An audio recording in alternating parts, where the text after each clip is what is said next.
네, 말씀드린 대로 지금 현재 부동산, 특히 이제 주택 관련된 주택 건설 실적이 계획이 있고 거기에 따른 결과가 있을 텐데 그것들이 현재 지표가 어떻게 되는지 좀 보시고요. 건설 경기 회복을 지원하겠다는 방안이 또 추가적으로 나온 게 있기 때문에 제가 또 그거에 대해서 설명을 드리겠습니다. 일단은 주택 건설 실적을 좀 보게 되면 이거는 이제 인허가와 착공, 준공 이렇게 세 가지로 나눌 수가 있는데 허가를 받아야지만 이제 공사를 할 수 있는 거고요. 착공이 되면 당연히 준공이 생길 테고요. 쭉 보시게 전국적으로 지표를 보시게 되면 일단은 멀리 보지 말고 현재 2021년도부터 23년도까지 이제 작년도까지 보게 되면 전체적으로 이제 인허가 물량은 거의 비슷합니다. 54만 가구, 52만 가구, 42만 가구 정도 되는데 물론 23년도에 좀 많이 줄었죠. 거기에 그럼 기존에 그 전에 2018년도, 19년도에 이제 인허가 받은 물건이 있을 겁니다. 그런 것들이 이제 준공이 됐거나 착공이 된 물량들이 있었을 텐데 현재 착공과 준공을 보게 되면 준공 물량은 43만 가구 2021년도에 그다음에 현재 22년도에 41만 가구 그 다음에 43만 가구가 작년입니다. 그러니까 준공된 물량, 바로 입주할 수 있는 물량이 거의 비슷한 겁니다. 1, 2만 가구 차이밖에 안 나고요. 거의 비슷하다. 이거 전국적인 지표입니다. 거기에 현재 착공 물량을 보게 되면 이게 정말로 문제가 되는 겁니다. 착공 물량이 현재 58만 가구 정도를 착공을 했습니다. 2021년도에. 근데 실제적으로 2022년도에는 그게 거의 38만 가구, 한 20만 가구 정도가 줄었습니다. 그러니까 말씀드린 대로 인허가는 받아놨는데 착공을 안 하는 겁니다. 결론적으로는 허가를 받은 물건이 착공을 할 수가 없는 상황. 이렇게 되다 보니 당연히 준공 기간도 그만큼 늘어질 수밖에 없는 거고 2023년도에는 더 많이 줄어서 24만 가구가 됐습니다.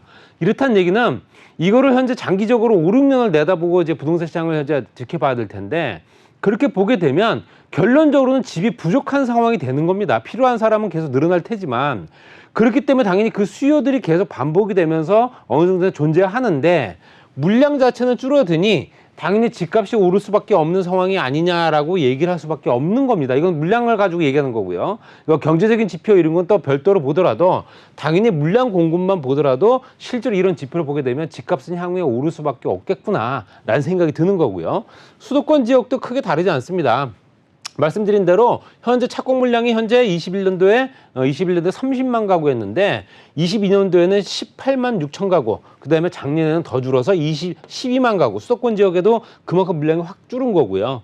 또 비수도권 지역도 마찬가지고요. 서울 지역을 보게 되면 서울은 물량 자체가 워낙 없지만 착공 물량이 현재 실제적으로 인허가 물량이 21년도에 8만 3천 가구였습니다. 이게 실제적으로 인허가 물량 자체도 줄었습니다. 4만 3천 가구, 그 다음에 3만 9천 가구. 작년에는 3만 9천 가구 정도가 허가를 받은 겁니다. 그 다음에 이제 착공 물량은 실제적으로 거의 비슷한 수준이긴 하나 22년도, 23년도 보게 되면 굉장히 많이 줄은 걸 보실 수 있고 그러니까 당연히 전국적인 지표가 줄었기 때문에 당연히 수도권, 비수도권, 서울 지역 말할 거 없이 다 줄었다. 그렇기 때문에 당연히 물량 공급이 그만큼 어려워지고 있다라고 말씀드릴 수 있고요. 주택 공급 계획을 보게 되면 정비 사업이 있을 테고요. 거기에 또 공공택지가 있겠죠. 정비 사업을 보게 되면 수도권, 서울, 비수도권 딱 나눴을 때 향후 2027년도까지는 실제적으로 물량은 늘어나는 건 사실입니다. 물량이 늘어나서 계획 잡은 대로 올해만 정비 사업 지구가 한 12곳 정도 지정이 된다고 합니다. 그렇기 때문에 이건 수도권, 서울 합쳐서 12곳이겠죠. 그럼 결론적으로는 이걸 보시게 되면 여러 가지 여건들이 향후에는 정비 사업도 조금씩 물량은 늘어나고 있는 건 사실이다. 정책적인 부분이 조금 반영이 되지 않았나라는 생각이 들지만 공공택지도 마찬가지로 좀 늘어난 건 사실이죠. 현재 2023년도 작년 기준으로 봤을 때 올해까지 봤을 때 현재 실제적으로 현재 물량으로 보게 되면 한 3만 가구 정도가 늘어난 걸 보실 수 있기 때문에 이런 물량을 보게 되면 전체적으로 이렇게 진행만 된다면 그래도 실제적으로 현재 물량이 딸려서 실제로 가격이 오르는 일은 없겠구나라는 생각이 들겠지만 좀 전에 보였던 내용을 보게 되면 그것들이 계속 누적이 되게 되면 당연히 이건 계획일 뿐이기 때문에 차질이 생길 수밖에 없고요. 시간이 더 오래 걸릴 수밖에 없는 상황이 된다. 이렇게 말씀드릴 수 있고요. 공공택지도 실제적으로 전체적으로 수도권, 서울, 비수도권, 기타 사까지 봤을 때 전체적으로 봤을 때 물량은 조금씩 늘어나고 있는 건 사실입니다. 3만 가구씩 늘어나고요. 이거는 1만 가구가 좀 줄긴 했는데 그 다음에 또 3만 가구가 늘어났죠. 이렇게 수도권 지역에도 물량이 늘어나긴 하지만 말씀드린 대로 전체적인 물량 공급 부족 사태가 벌어지고 있다 보시면 될 것 같아요. 그러면 주택 공급 계획 대비 실적, 공급 계획을 잡아놓고 실적은 얼마가 되느냐 이걸 또 따질 수 있죠. 실제로 전국적으로 봤을 때 실적이 현재 42만 가구였습니다. 당초의 계획은 47만 가구였습니다. 그러면 5만 가구 정도가 줄은 거고요. 그리고 현재 수도권 지역 같은 경우도 현재 계획은 26만 가구였는데 20만 가구만 공급이 된 거고요. 거기에 비수도권 지역은 오히려 좀 늘었습니다. 계획은 현재 21만 가구였는데 22만 5천 가구, 15,000 가구 정도가 늘어났기 때문에 107.2%다 이렇게 표시가 되는 거고요. 거기에 서울 같은 경우는 당초 계획은 8만 가구를 잡았는데 현재 실적은 3만 9천 가구. 그렇기 때문에 당연히 48.3%밖에 현재 공급이 안 됐다는 얘기입니다.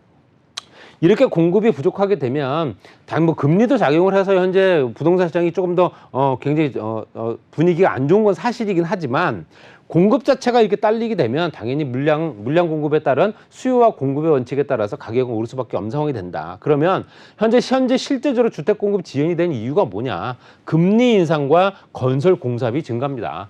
공사비가 많이 늘었습니다. 그리고 당연히 건설 공사비가 전년 다르고 또 6개월 전 다르고 이러다 보니 당연히 현재 실제적으로 금리 인상과 연결돼서 대출받아서 시행하는 시행사 입장에서도 당연히 단가를 높일 수밖에 없는 상황이고 무턱대고 단가를 높이자니 분양성이 떨어질 테고 당연히 시간을 늦출 수밖에 없는 거고요.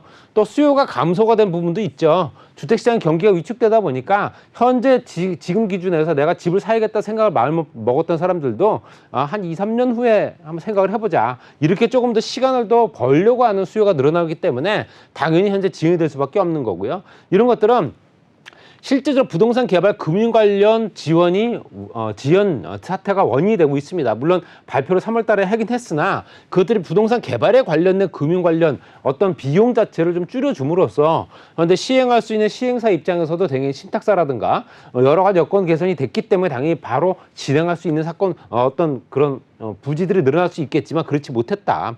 도급계약상의 불확실성으로 인한 지연 원인도 있을 테고요. 주택시장 침체 때문에 실제적으로 자금 조달이 어렵기 때문에 당연히 주택시장에 빠르게 뛰어들지 못하는 시공사, 또 시행사들이 많다는 얘기고요. 공사비 상승이라든가 공기 증가로 인한 지연 원인. 공기가 늘어난다는 얘기는 공사비가 늘어난다는 겁니다. 결론적으로 당연히 이렇게 공사비를 더욱더 감당해야 되는 상황이 된다면은 또 현재같이 분양성도 안 좋은 상황에서는 이걸 지금 해야 되나 말아야 되나 허가는 받아놨으나 착공을 좀 늦춰서 하자 이런 형태로 갈 수밖에 없다는 얘기겠죠.